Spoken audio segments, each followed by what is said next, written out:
Sa sobrang init ng panahon, sino ba namang di mapupul in love sa mga swimming pool? Tuwing lulublob sa malamig, refreshing at relaxing nitong tubig. Pero wait a minute, gaano man kainit?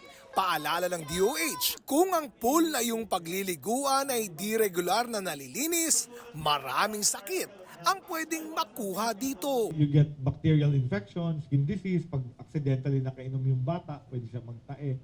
So very important na reminder sa ating mga resort owners na dinadagsak. Inisip ko din talaga din yun muna nung una.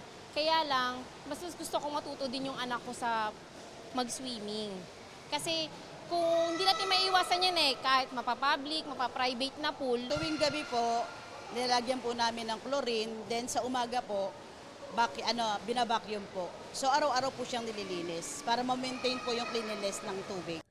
Ayon sa mga eksperto, dahil kadalasan hindi treated ng chlorine ang gamit na tubig sa mga ito, wala itong pangontra sa mga mikrobyo na maaaring magdulot ng karamdaman gaya ng pagtatae.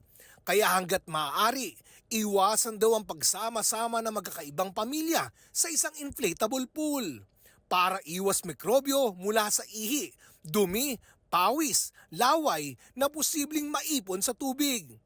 At tulad sa mga public pool, paalalahanan ng mga bata na iwasang makainom ng tubig. Dagdag pa ng DOH. After swimming, mag-shower ka.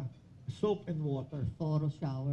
Thorough shower. Huwag mo isipin na malinis ka na dahil nag-swimming ka sa public pool. Kung makakakita raw ng mga public pool na marumi at di regular na nililinis, maaari raw itong i-report sa DOH. What we can do is test the water. Kung talagang ginagawa nila yung chlorination and treatment of the water for safety of the public.